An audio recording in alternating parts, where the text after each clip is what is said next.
Stephen Crowder, Narcissist, Part 3. Hello, I'm H.G. Tudor, continuing my examination of evidence to determine what Stephen Crowder is. We now turn to Newsweek.com with an article by Stephen Asarch from the 31st of May 2019, where Stephen Crowder incites homophobic harassment of Vox reporter, YouTube slow to react. Carlos Mazza, a video journalist for Vox who hosts its strike-through video series which discusses politics and news, has spoken up about harassment he's experienced from YouTuber Stephen Crowder and his fans. Crowder has amassed more than 3.8 million subscribers since joining the platform in 2006 by touting an alt-right ideology and criticising the left-wing media. Each of his videos pulls in hundreds of thousands, sometimes millions of views from loyal viewers of his Louder with Crowder series.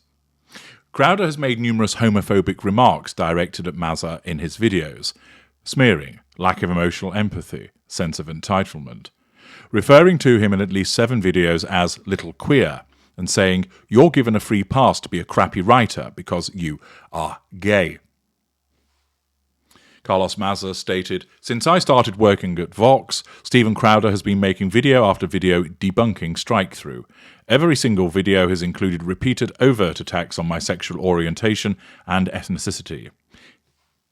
In a Twitter thread posted on Thursday night, Mazza explained that anytime Crowder talks about strike-through on his show, I wake up to a wall of homophobic, racist abuse on Instagram and Twitter. Now, of course, it doesn't appear that Crowder is directing people to engage in that behaviour, but given the fact that he has a platform, that he has millions of subscribers, he would know that people would be likely to act upon what he says, which demonstrates a lack of emotional empathy for Mr. Mazza and a lack of accountability for the power that he wields through his platform. The article continues by explaining that one tweet showed a barrage of text messages saying, "Debate Stephen Crowder," sent to Mazza's personal number after it was leaked online, lack of boundary recognition. Mazza's thread included a 90-second supercut of Crowder's videos from the past 2 years, in which he repeatedly mocked Mazza's sexuality, invalidation, belittlement, and his liberal views.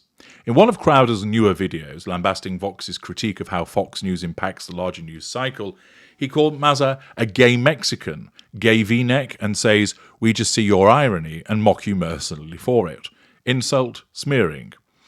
"I created the video because you don't realise how constant and gross it is until you see it back to back," Mazza told Newsweek. "I just needed to be able to show people something to say. See, this is happening. So much of being harassed is feeling gaslit about whether you're being harassed.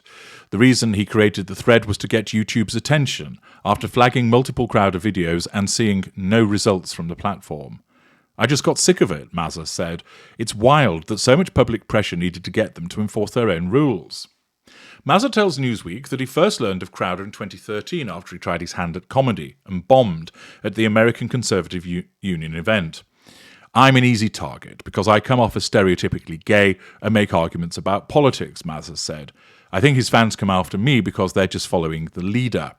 He explained he believes that YouTube allows Crowder to remain on the platform because the company leadership is terrified of being accused of liberal bias and bigotry, tribalism and bullying gets incredible engagement.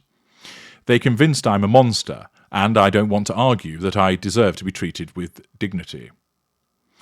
YouTube's harassment policy states that content that makes hurtful and negative personal comments, videos about another person, is not allowed on the platform.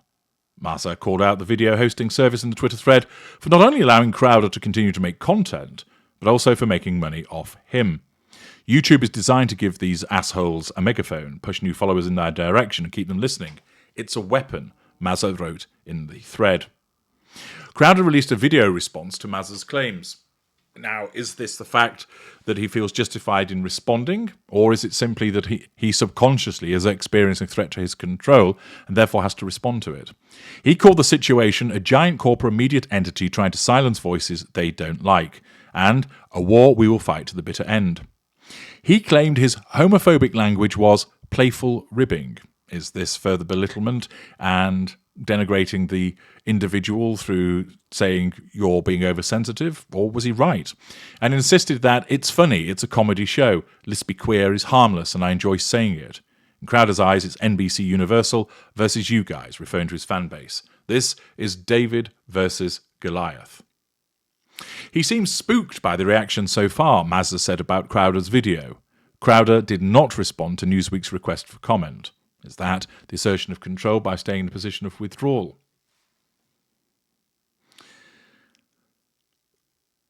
The similarly personal nature of the insults and attacks from Crowder and his fans are also troubling to Mazza. This kind of thing has become part of the job and it really messes with my work, he said. I find myself constantly looking over my shoulder when writing scripts, when recording, trying to see if there's anything I'm doing that's going to provoke another Crowder response. It's fucking exhausting and I hate how much mental energy I waste trying to avoid abuse. It's like high school all over again. Mazza has little to say to Crowder's fans. They're convinced I'm a monster and I don't want to argue that I deserve to be treated with dignity. There's furthermore, this time in December 2021, Mashable states Steven Crowder is one strike away from a permanent ban on YouTube after second suspension. You likely won't be seeing Steven Crowder on YouTube for the rest of the year.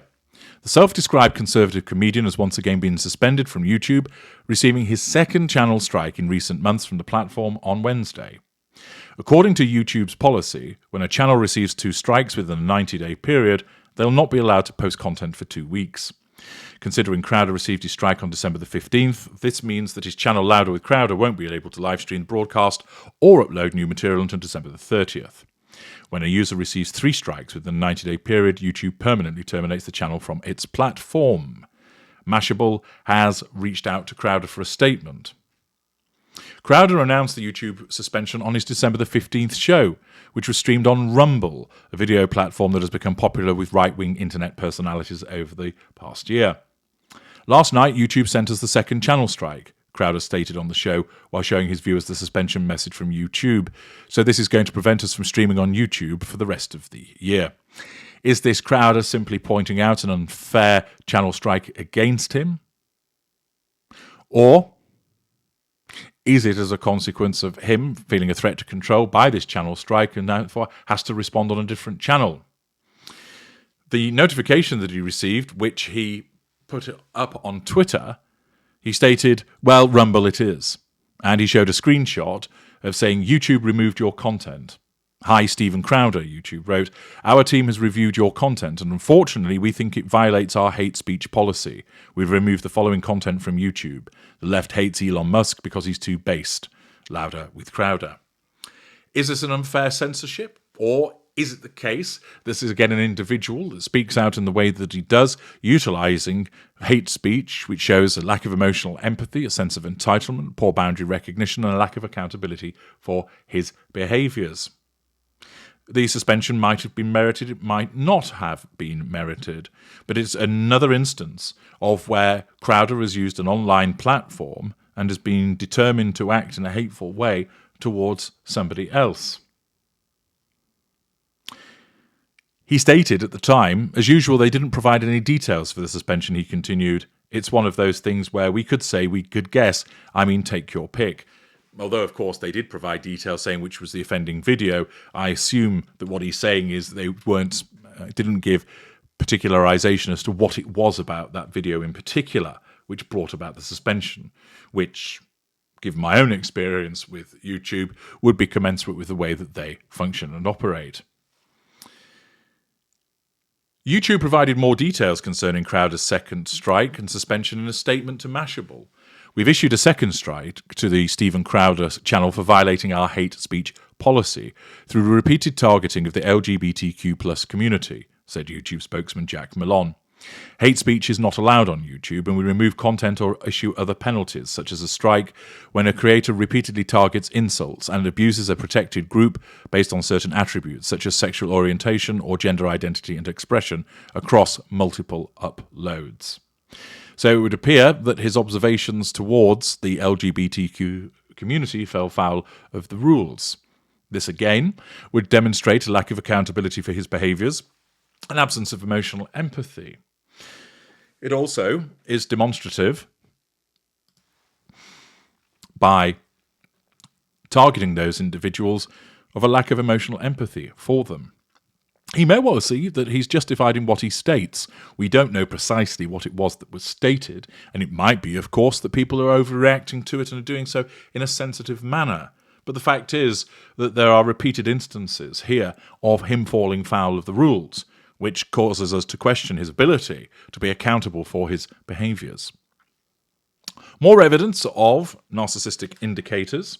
But we shall continue with our examination of Stephen Crowder as we move on from his violations of online policies and to look at his dispute with the Daily Wire and also the threat of lawsuits with Candice Owens, alongside, of course, the examination of the video footage showing him berating his wife.